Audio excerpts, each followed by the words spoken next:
اعوذ باللہ من الشیطان الرجیم، بسم اللہ الرحمن الرحیم۔ لقمان حکیم اور پھل چور غلام۔ حضرت لقمان کے بارے میں مشہور ہے کہ ابتدا میں کسی امیر کے غلام تھے اور نہایت بدصورت اور بد شکل تھے۔ امیر کے دوسرے غلاموں میں لقمان جیسا کوئی بھی نہ تھا، سبھی اچھی صورت شکل والے تھے۔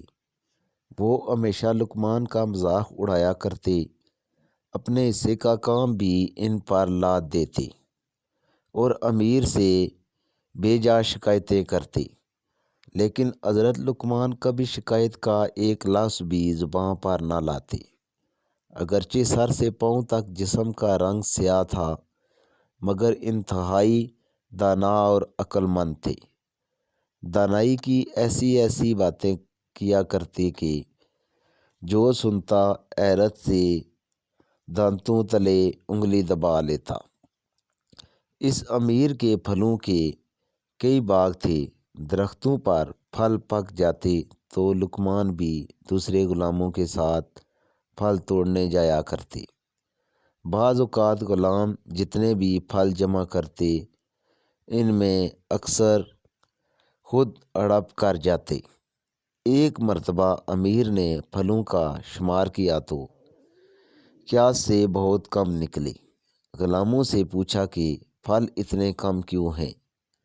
انہوں نے لقمان کا نام لگا دیا کہ یہ غلام چوری چھپے پھل کھا جاتا ہے۔ امیر نے یہ بات سنی تو لقمان کو طلب کر کے خوب ڈانٹا اور بے حد سختی کی۔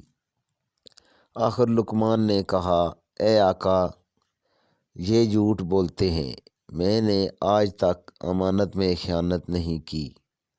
خدا کے ہاں بے ایمان شخص کی بخشش ہی نہیں۔ اب مناسب یہ ہے کہ تو سب کا امتحان لے۔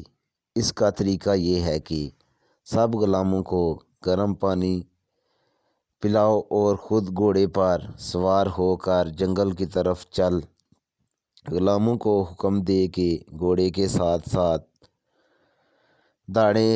خدا نے چاہا تو سب بھید کھل جائے گا کہ میں سچ کہتا ہوں کہ جھوٹ۔ امیر کو لقمان کی بات پسند آئی۔ اس نے سب غلاموں کو زبردستی گرم پانی پلایا۔ لقمان نے بھی پیا۔ پھر امیر نے اپنا گھوڑا جنگلوں اور سبزہ زاریوں میں خوب دوڑایا۔ اس دوڑ دھوپ کا نتیجہ یہ نکلا کہ سب غلام ہار کر لمے لمے لیٹ گئے۔ ان کا جی متلایا اور سب نے قے کر کے جو کھایا پیا تھا سب باہر نکل دیا۔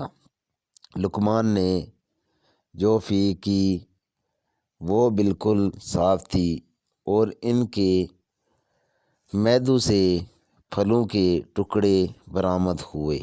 یہ دیکھ کر امیر کو لقمان کی سچائی اور حکمت پر یقین آیا۔ اس نے غلاموں کو سرزنش کی اور لقمان کو ان کا سردار بنا دیا۔ سچ ہے، جب ایک شخص لقمان کی حکمت یا حیرت انگیز کرشمہ دیکھ کھا سکتی ہے تو وہ فاعل حقیقی جس کا ہر فعل حکمت ہے، کھرے اور کھوٹے کو الگ الگ کرنے میں کب کسی کا محتاج ہو سکتا ہے۔ آج کا واقعہ اتنا ہی۔ اجازت دیجیے۔ اللہ حافظ۔